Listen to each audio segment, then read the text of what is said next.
जय श्री राम।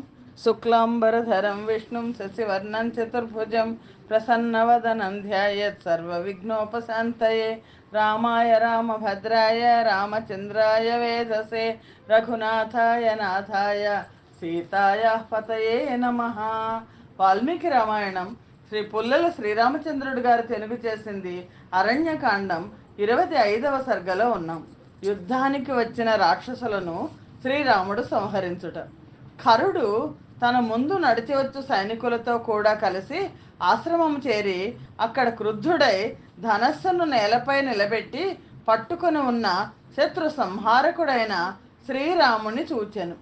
ఖరుడు శ్రీరాముని చూచి పరుషముగా ధ్వని చేయు బాణసహితమైన ధనుస్సును పైకెత్తి రథమును శ్రీరాముని వద్దకు తీసుకొని వెళ్ళుము అని సారథిని ప్రేరేపించెను. ఆ సారథి ఖరుని ఆజ్ఞను అనుసరించి మహాబాహువైన శ్రీరాముడు ధనస్సు కదుల్చుచు ఏకాకిగా నిలిచి ఉన్న ప్రదేశమునకు రథమును తీసుకొని వెళ్ళెను. ఖరుడు ముందుకు వచ్చుట చూచి అతని మంత్రులైన రాక్షసులందరూ బిగ్గరగా అరచుచు అతని చుట్టూ చేరిరి. ఆ రాక్షసుల మధ్య రథముపై ఉన్న ఆ ఖరుడు నక్షత్రముల మధ్య ఉదయించిన కుజగ్రహము వలె ఉండెను. పిమ్మట ఖరుడు సాటిలేని కాంతిగల శ్రీరాముని యుద్ధమునందు అనేక బాణములు ప్రయోగించి పీడించి బిగ్గరగా అరిచెను. ఆ రాక్షసులందరూ కూడా కోపముతో భయంకరమైన ధనస్సు ధరించి ఉన్న జయింప శక్యము కాని శ్రీరామునిపై అనేక విధములైన శస్త్రములు కురిపించిరి. రాక్షసులు రోషావేశముచే ఆ రాముణ్ణి యుద్ధములో ముద్గరములు, పట్టిసములు, శూలములు, ప్రాసలు, ఖడ్గములు, గండ్రగొడ్డళ్ళు మొదలైన ఆయుధాలతో కొట్టిరి. మేఘాల వంటి ఆకారము కల మహా తేజస్శాలులైన ఆ రాక్షసులు గొప్ప ధ్వని చేయుచు యుద్ధములో శ్రీరాముణ్ణి సంహరించవలను అను కోరికతో రథములు, గుర్రములు, పర్వత శిఖరముల వంటి ఏనుగులు ఎక్కి ఆ శ్రీరాముని మీదకు వెళ్ళిరి. వర్షించుచున్న మేఘము పర్వతరాజుపై జలధారలు కురిపించినట్లు ఆ రాక్షస గణములు శ్రీరామునిపై బాణవర్షములు కురిపించినవి. ఆయా తిథులలో ప్రమథగణములు మహాదేవుని చుట్టి నిలిచినట్లు భయంకరులైన ఆ రాక్షసులు గుంపులు గుంపులుగా ఆ శ్రీరాముని చుట్టి నిలిచిరి. ఆ రాక్షసులు ప్రయోగించిన ఆయుధములను శ్రీరాముడు బాణములు ప్రయోగించి నదీ ప్రవాహములను సముద్రము స్వీకరించినట్లు స్వీకరించెను. భయంకరములైన ఆయుధముల చేత శరీరమునకు చాలా దెబ్బలు తగిలినా కూడా శ్రీరాముడు ప్రజ్వలించుతున్న వజ్రము వలె ఎన్ని ప్రయోగించినా మహాపర్వతము చెలించినట్లు ఏమాత్రము వ్యధ చెందలేదు. ఆయుధముల ప్రహారము తగులుట చేత అతని అవయవముల యందు రక్తము స్రవించుతున్న ఆ శ్రీరాముడు సంధ్యాకాల మేఘములచే కప్పబడిన సూర్యుడి వలె ప్రకాశించెను. ఏకాకిగా ఉన్న శ్రీరాముని ఎన్నో వేల మంది రాక్షసులు చుట్టుముట్టుట చూచి దేవతలు, గంధర్వులు, సిద్ధులు, మహర్షులు విషాదము చెందిరి.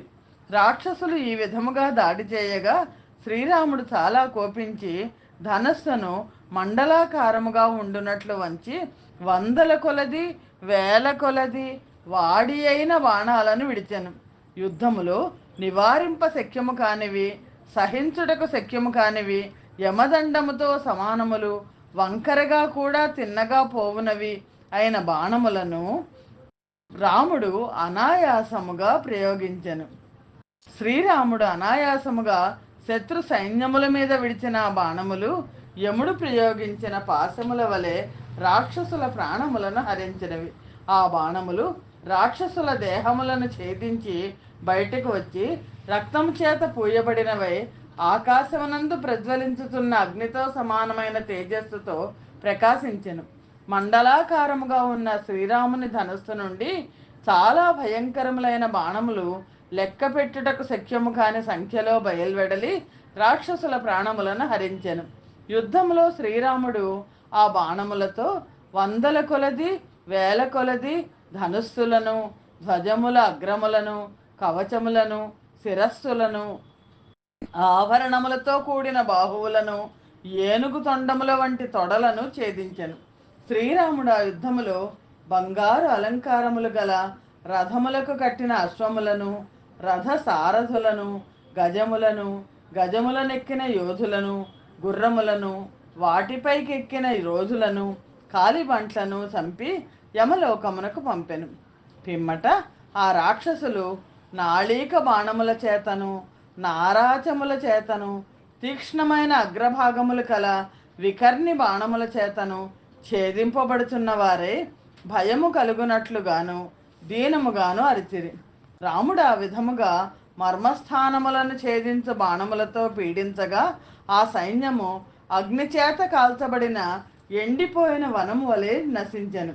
భయంకరమైన బలము గల కొందరు శూరులు శ్రీరామునకు ఎదురుగా వెళ్ళి ఉత్తమ ఆయుధములైన శూలములను, ఖడ్గములను, గండ్రగొడ్డళ్లను శ్రీరామునిపై విసిరిరి. మహాబాహువైన శ్రీరాముడు బాణముల చేత వారు ప్రయోగించిన ఆయుధాలను నివారించి యుద్ధములో వాళ్ళ కంఠములను ఖండించి ప్రాణములను హరించెను. శిరస్సు త్రెగిపోయి కవచములు, ధనస్సులు ముక్కలు ముక్కలైపోగా ఆ రాక్షసులు గరుత్మంతుని వేగం వలన వీచిన గాలిచే కదల్చి వేయబడిన వృక్షముల వలె నేల మీద పడిపోయిరి. అక్కడ మిగిలిన రాక్షసులు బాణముల దెబ్బలకు తట్టుకొనజాలక దిగులు చెంది రక్షింపుము రక్షింపుమని వేడుచు కరుని దగ్గరకు వెళ్ళిరి.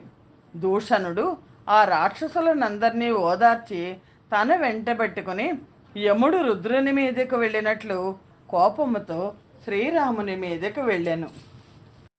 ఆ రాక్షసులందరూ దూషణుని ఆశ్రయించి మద్ది చెట్లు, తాటి చెట్లు, శిలలు ఆయుధములుగా ధరించి శ్రీరాముని మీదకు వెళ్ళిరి. గొప్ప బలము గల ఆ రాక్షసులు హస్తములలో శూలములు, ముద్గరములు, ధనుస్సులు ధరించి బాణవర్షము, ఆయుధముల వర్షము, వృక్షముల వర్షము కురిపించుతూ యుద్ధము చేసిరి. శ్రీరామునకు రాక్షసులకు మధ్య మరల మహాఘోరమైన యుద్ధము జరిగాను. వ్యాకులముగా జరిగిన ఆ యుద్ధము ఆశ్చర్యకరముగాను రోమాంచము కలిగించేది కాను ఉండెను. ఆ రాక్షసులందరూ చాలా కోపముతో మరలా శ్రీరాముని చుట్టుముట్టిరి. మహాబలశాలి అయిన ఆ శ్రీరాముడు ఆ రాక్షసులందరూ ప్రాసలను ధరించి బాణవర్షము కురిపించుచు దిక్కులను విదిక్కులను పూర్తిగా కప్పివేసి ఉండుట చూచి భయంకరముగా సింహనాదము చేసి మిక్కిలి ప్రకాశించుతున్న గాంధర్వాస్త్రమును ఆ రాక్షసులపై ప్రయోగించెను. అప్పుడు మండలాకారములో ఉన్న ధనస్సు నుండి వేల కొలది బాణములు బయలువెడలెను. ఆ విధముగా బయలువెడలిన బాణముల చేత 10 దిక్కులు కప్పివేయబడెను.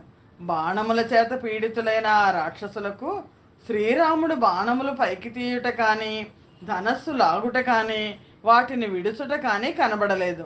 బాణముల వలన ఏర్పడిన చీకటి సూర్యునితో సహా ఆకాశమును కప్పివేసెను. శ్రీరాముడు ఆ బాణములను తన నోటి నుండి విడుచుచున్నాడా అన్నట్లు నిలిచి ఉండెను.